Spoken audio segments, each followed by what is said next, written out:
Hello student, मैं आज के इस वीडियो में विज्ञान में पास होने का एक ज़बरदस्त ट्रिक लेकर आया हूं। आप लोग जरूर इस वीडियो के एंड तक बने रहिएगा। मैं आप सभी को यहां पर आप लोग विज्ञान में कुछ पढ़े हैं या फिर नहीं पढ़े हैं, इस पर कोई फर्क नहीं पड़ता है। मैं आप सभी को जिस ट्रिक के माध्यम से बताने वाला हूँ उस ट्रिक के माध्यम से आप लोग अपने बोर्ड एग्जाम में अच्छा नंबर लेकर आएंगे। तो देखिए, मैंने आप सभी के लिए आया हूँ कि विज्ञान में पास होने का एक ट्रिक है, बिना पढ़े बिना याद किए केवल ट्रिक से। यहाँ पर मैं जो भी ट्रिक बताऊँगा केवल आप लोग इस ट्रिक को फॉलो करोगे तो आप लोग अपने बोर्ड एग्जाम में अर्थात विज्ञान के सब्जेक्ट में अच्छा नंबर लेकर आओगे। यहाँ पर यह भी है कि 100% गारंटी है कि मैं जिस ट्रिक को आप सभी को बताने वाला हूँ, इस ट्रिक से आप सभी को टीचर खुश होकर नंबर पूरा देगा। और आप सभी को यहाँ पर यह भी है कि आप लोग जिस ट्रिक का यहाँ पर फॉलो करोगे, ये ट्रिक भी बहुत ज़्यादा इंपॉर्टेंट है। इस ट्रिक के माध्यम से आप लोग जरूर अपने बोर्ड एग्जाम में अच्छा अंक लेकर आओगे। तो 20 बहुविकल्पीय प्रश्न पूछे जाते हैं। तो आप सभी को पहले क्या करना है, आप लोग क्लास 10th में है, क्या है क्लास 10th में। यहाँ पर देखिए आप सभी के लिए एमसीक्यू जो है, एमसीक्यू जो होता है आप सभी का 20 पूछे जाते हैं। एमसीक्यू जो होता है 20 पूछा जाता है। तो 20 प्रश्न पूछा जाता है, इस पर कैसे ट्रिक करना है। तो देखिए आप सभी को पहला यहाँ पर बता रहा हूँ ट्रिक क्या है कि पहला यदि बहुविकल्पी प्रश्न को आप सभी को करना है तो कैसे करेंगे आप सब। तो देखिए आप सभी को यदि ऑप्शन में लिखा रहे कि ये सभी, क्या लिखा रहे, ये सभी लिखा रहे तो आपका ये क्या होगा, ऑप्शन राइट होगा। 4 बहुविकल्पी प्रश्न मतलब यहाँ पर क्या होगा कि 4 ऑप्शन दिए रहेंगे, ए दिया रहेगा, बी, सी और डी, इस तरीके से दिया रहेगा ऑप्शन, जिसमें आप सभी के इन चारों ऑप्शन में से जिसमें भी आपके ये सभी लिखा होगा वही आपका क्या होगा, ऑप्शन राइट होगा। और दूसरा क्या है, दूसरा है कि इनमें से कोई नहीं, क्या होगा दूसरा, इनमें से कोई नहीं, इनमें से कोई नहीं। इस तरीके का यदि 4 बहुविकल्पी प्रश्न में से यदि आप सभी के ऑप्शन में से ये भी ऑप्शन आप सभी का दिख जाएगा तो ये भी क्या होगा, आप सभी का राइट होगा। और देखिए यहाँ पर क्या होगा, तीसरा जो है आप सभी का यहाँ पर लिखा रहेगा कि इनमें से कोई नहीं, क्या इनमें से कोई नहीं हो गया, फिर लिखा रहेगा कि इनमें से सभी, क्या लिखा रहेगा, इनमें से सभी। ये भी ऑप्शन यदि यहाँ पर चारों ऑप्शन में से यदि आपको ये ऑप्शन भी दिख गया तो ये भी क्या होगा, ऑप्शन आपका राइट है। और आपका चौथा जो मैं यहाँ पर बता रहा हूँ इसको आप लोग जरूर फॉलो करिएगा। यदि आप सभी के इन चारों ऑप्शनों में से, इन तीनों ऑप्शनों में से यदि कोई भी ऑप्शन आपके बहुविकल्पी में ना दिया हो तो आप लोग क्या करेंगे, तो आप सभी को मैं बता रहा हूँ कि आप सभी को दूसरा ऑप्शन क्या करना होगा, चूज करना होगा। जैसे यहाँ पर ए है बी, तो आप सभी को बी ऑप्शन क्या करना होगा, चूज करना होगा। अधिकांश क्या होता है आप सभी का, बी ही ऑप्शन क्या होता है, राइट होता है। तो इस ट्रिक को आप सभी को फॉलो जरूर करना होगा। ये ट्रिक आप सभी का एमसीक्यू के लिए था। मैं आप सभी को इसके लॉन्ग प्रश्न को भी ट्रिक के माध्यम से कराऊंगा और आप लोग जरूर इस वीडियो के एंड तक बने रहिएगा। आप सभी के लिए एक पेपर लेकर आया हूं विज्ञान का। इस पेपर को मैं आप सभी को ट्रिक के माध्यम से बताऊंगा। तो देखिए यहाँ पर क्या है आपका खंड ब वर्णात्मक प्रश्न। तो आप लोग अपनी कॉपी में क्या लिखेंगे, खंड ब वर्णात्मक प्रश्न, ऐसे आप लोग लिख लिए होंगे। इसके बाद देखिए जो होगा आप सभी का प्रश्न में क्या कह रहा है कि एक अवतल दर्पण से 25 सेमी दूरी पर रखी वस्तु है, रखी क्या है, एक वस्तु है।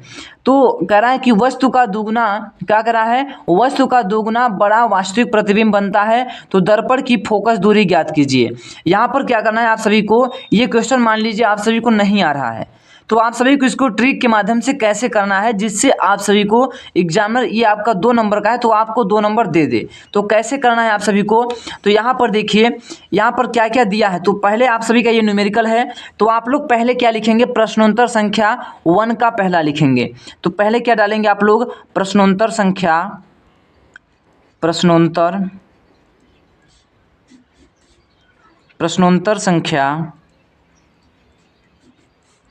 1 का कौन सा है आपका, पहला। ऐसे क्या करना है आप सभी को, डाल लेना है यहाँ पर ऐसे। फिर इसके बाद क्या करना है आप सभी को, स्केल के माध्यम से क्या करना है, इसको ऐसे यहाँ पर खींच देना है पाई, ऐसे। इस तरीके से आप लोग जब कर देंगे प्यारे स्टूडेंट, तो अब देखिए इसके बाद इस क्वेश्चन को कैसे आप सोल्यूशन करेंगे। तो यहाँ पर देखिए क्या कर रहा है कि इसमें क्या क्या दिया है। तो आप लोग पहले क्या लिखेंगे, यहाँ पर पहले लिखेंगे हल। तो ऐसे लिखेंगे आप लोग हल। हल लिखने के बाद आप लोग लिखेंगे दिया है, क्या करेंगे आप लोग, लिखेंगे दिया है। देखिए मैं इस क्वेश्चन को यहाँ पर सॉल्यूशन करूँगा और आप सभी को नहीं आ रहा है तो इसको ट्रिक के माध्यम से कैसे करेंगे। तो यहाँ पर देखिए क्या दिया है, अवतल दर्पण। पहले आप लोग क्या लिखेंगे, अवतल दर्पण। यहाँ पर लिख लेंगे अवतल दर्पण। ऐसे क्या करना है आप सभी को लिख देना है कि अवतल दर्पण। इतना क्लियर हो गया। इसके बाद देखिए यहाँ पर कह रहा है कि यहाँ पर दर्पण से 25 सेमी दूरी क्या है, एक वस्तु क्या है, वस्तु अर्थात यू का मान क्या दिया है यहाँ पर, तो यू बराबर कितना दिया है 25 सेंटीमीटर। ऐसे करना होगा। फिर इसके बाद क्या कह रहा है, वस्तु का दोगुना बड़ा वास्तविक प्रतिबिंब बनता है। तो वस्तु का बड़ा अर्थात m का मान दिया है, m का मान कितना दिया है 2, और क्या है एक प्रकार का ये वास्तविक प्रतिबिंब। तो यहाँ पर डाल लेंगे, क्या लिखेंगे वास्तविक प्रतिबिंब। देखिए हम सारा क्वेश्चन यहाँ पर क्या, इस क्वेश्चन को कैसे सोल्यूशन कर रहे हैं, इस पेपर के माध्यम से। इस पेपर में जो भी दिया है हम उसी को यहाँ पर लिख रहे हैं। तो यहाँ पर लिखेंगे वास्तविक प्रतिबिंब, वास्तविक प्रतिबिंब। ऐसे देखिए मैं यहाँ पर कोई भी अपने से ऐड नहीं कर रहा हूँ, जो भी इस पेपर में दिया है उस पेपर के माध्यम से यहाँ पर लिख रहा हूँ। इतना लिखने के बाद आप लोग क्या करेंगे, यहाँ पर देखिए कह रहा है कि दर्पण की फोकस दूरी ज्ञात कीजिए। हमें दर्पण की फोकस दूरी ज्ञात करना है, अर्थात f का मान ज्ञात करना है। हमें क्या करना है, f का मान ज्ञात करना है। तो आप लोग यहाँ पर कौन सा दिमाग लगाएंगे समझिए। अब देखिए यहाँ पर आप लोग कैसे करेंगे कि अब आप लोग यहाँ पर देखिए हमें यू का, आप लोग जानते हैं कि जो दर्पण के फोकस दूरी का सूत्र होता है पहले उसको लिखेंगे। तो यहाँ पर लिखेंगे, यहाँ पर देखिए लिखेंगे यहाँ पर लिखेंगे दर्पण का फोकस दूरी सूत्र। तो आप लिखेंगे फोकस दूरी सूत्र। ऐसे देखिए आप सभी को क्या करना होगा, लिखना होगा। इतना लिखने के बाद क्या करेंगे आप लोग, अब देखिए इतना लिखने के बाद आप लोग करेंगे, अब आप सभी को यहाँ पर संबंध देखिए लिखाना है। जैसे हमें f का मान निकालना है, तो आप लोग यदि आप सभी को मालूम मान लीजिए नहीं होगा तो आप लोग ऐसे लिख सकते हैं 1/f/1v प्लस में 1/u, ऐसे भी कर सकते हैं। या फिर ये भी नहीं पता है तो आप लोग कुछ भी f बराबर m, यहाँ पर इनमें संबंध निकालिए, f बराबर m/u, ऐसे कुछ भी आप लोग संबंध यहाँ पर निकाल सकते हैं। तो यहाँ पर देखिए मैं इस सूत्र को फॉलो कर रहा हूँ। तो यहाँ पर 1/f हो गया। अब देखिए यहाँ पर क्या करना है, आप सभी को इस सूत्र में देखना है कि हमें v की वैल्यू नहीं दिया है, अर्थात हमें प्रतिबिंब का जो है यहाँ पर नहीं दिया हुआ है। तो हमें क्या करना होगा, इसको करना होगा। देखिए यहाँ पर क्या करेंगे, m बराबर आप लोग कोई भी रिलेशन दिखाइए। m बराबर आप लोग यहाँ पर v/u कुछ भी कर सकते हैं, क्योंकि हमें m का मान मालूम है और v यहाँ पर u का मान भी मालूम है और v का मान नहीं मालूम है। तो आप लोग m का मान कितना है 2 है, तो आप लोग यहाँ पर 2 लिखेंगे। फिर बराबर में यहाँ पर v लिखेंगे अपान में u का मान कितना है 25 सेंटीमीटर, तो 25 लिख देंगे। फिर इसके बाद क्या करेंगे, यहाँ पर देखिए v का मान निकालना है, तो ये वहाँ जाएगा तो 25 दूना के 50 हो जाएगा। तो v बराबर कितना आ जाएगा 50 सेंटीमीटर। तो आप सभी को यहाँ पर v का मान निकल गया। देखिए इतना आप सभी को ऐसे करना होगा। फिर देखिए अब देखिए हमें v का मान भी मिल गया और u का मान भी। तो आप लोग कैसे करेंगे, यहाँ पर 1/f बराबर, अब देखिए v का मान कितना है 50, तो 1/50 हो जाएगा। फिर इसके बाद क्या है प्लस है, फिर 1/में v का मान कितना है, यहाँ पर u का मान कितना है 25। तो आप लोग ऐसे कर लेंगे। अब देखिए यहाँ पर केवल ये कैलकुलेशन है, यहाँ पर आप सभी को कोई भी दिमाग लगाने की जरूरत नहीं है। अब यहाँ पर कैलकुलेशन है, तो आप लोग यहाँ पर लिखेंगे, इसका एलसीएम जब निकालेंगे तो 50 हो जाएगा। 1/में f बराबर क्या हो जाएगा 50 से कम 50, यहाँ पर प्लस हो जाएगा 25 दूना के 50, तो यहाँ पर 2 हो जाएगा।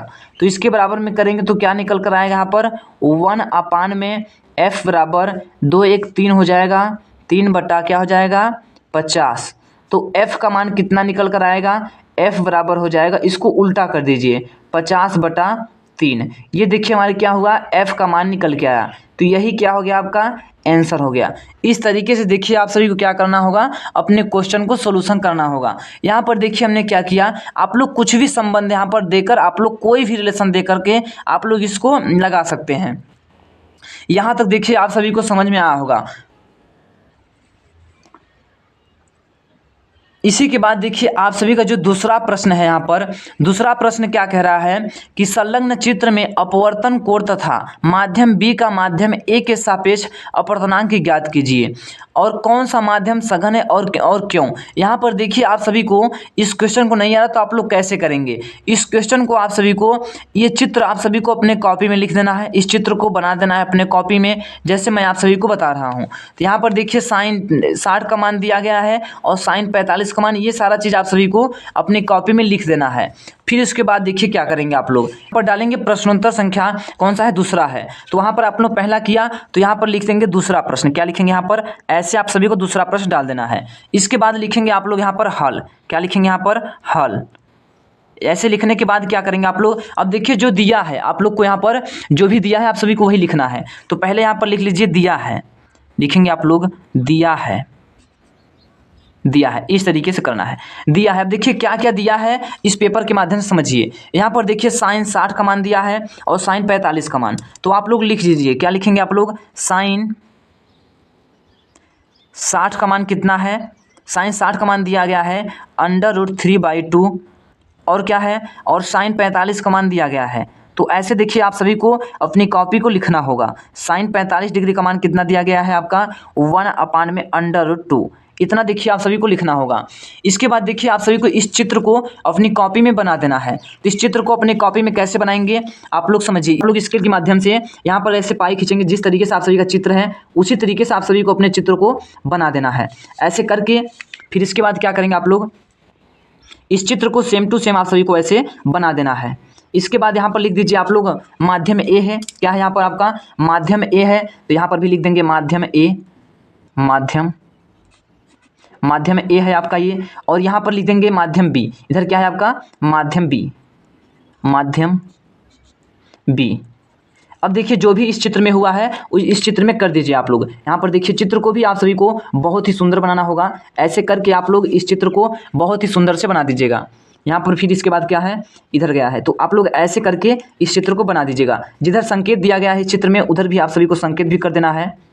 इस तरीके से क्या करना है, आप सभी को इस चित्र को बनाना है। अब देखिए यहाँ पर जो है आप सभी के यहाँ पर 90 डिग्री है, तो आप लोग यहाँ पर 90 डिग्री लिख देंगे। फिर इसके बाद यहाँ पर 30 डिग्री का बना हुआ है कोण, तो आप लोग यहाँ पर 30 डिग्री लिख दोगे। और फिर यहाँ पर जो है 45 डिग्री का, तो आप लोग यहाँ पर 45 डिग्री। ये चित्र आप सभी को बनाना होगा। ये चित्र देखिए हमने यहाँ पर क्या किया, इस चित्र को बना दिया। अब इस चित्र के माध्यम से आप सभी को करना होगा। इतना तो प्यारे स्टूडेंट आप लोग जरूर करते होंगे। यहाँ तक देखिए हमने यहाँ पर कुछ भी ऐड नहीं किया, जो आप सभी के इस पेपर में दिया गया था हमने उतना किया। तो आप लोग अब देखिए यहाँ पर आप सभी को क्या करना है, इसमें आप सभी को अपवर्तन को यहाँ पर माध्यम, यहाँ पर क्या करना है, अपवर्तनांक की ज्ञात करना है। तो अपवर्तनांक कैसे ज्ञात करेंगे आप लोग जानते होंगे। जैसे अपवर्तनांक को क्या n से दर्शाते हैं, तो n बराबर आप लोग कुछ भी लिख सकते हैं। यदि आप लोग साइन 60 डिग्री दिया है और प्लस भी कर सकते हैं, या फिर प्लस नहीं तो आप लोग बटे में भी, कोई भी आप लोग प्लस में भी यहाँ पर कर सकते हैं। साइन 60 डिग्री, यहाँ पर साइन 45 डिग्री, ऐसे आप लोग कोई रिलेशन बना सकते हैं। या फिर n बराबर साइन 60 डिग्री अपान में साइन 45 डिग्री, ऐसे भी कोई रिलेशन आप लोग बनाकर इसको सोल्यूशन कर देंगे। तो आप लोग क्या करेंगे, जैसे मान लीजिए मैंने इस रिलेशन को लिया, तो n बराबर क्या हो गया, साइन 60 का मान हमारा दिया हुआ है कितना, √3/2 दिया है। और देखिए नीचे क्या है आपका साइन 45, तो साइन 45 का मान 1/√2 दिया है। अब इसी को जब आप लोग सोल्यूशन कर लेंगे प्यारे स्टूडेंट, तो आप सभी का क्या हो जाएगा, आंसर हो जाएगा। तो यहाँ तक देखिए आप सभी को इसी तरीके से करना होगा। आप सभी को केवल ट्रिक के माध्यम से मैंने आप सभी की इस क्वेश्चन को बताया। और इसी तरीके से जब आप लोग अपने बोर्ड एग्जाम में करेंगे तो आप लोग अपने बोर्ड एग्जाम में अच्छा नंबर लेकर आएंगे। तो प्यारे स्टूडेंट यहाँ तक देखिए आप सभी का ये ट्रिक हुआ। और आप सभी को मैं यहाँ पर गारंटी के साथ बताना चाहता हूँ कि आप लोग जब इसी तरीके से अपने बोर्ड एग्जाम की कॉपी लिखोगे भी और इस ट्रिक के माध्यम से लिखोगे, तो आप सभी को कम से कम आप सभी को 65+ आप लोग जरूर ही अपने बोर्ड एग्जाम अर्थात साइंस में आप लोग इतना अंक लेकर आओगे। तो यदि आप सभी को ये वीडियो अच्छी लगी हो तो वीडियो को लाइक कर लीजिए। यदि आप लोग अभी तक इस चैनल को सब्सक्राइब नहीं किए तो इस चैनल को सब्सक्राइब कर लीजिए।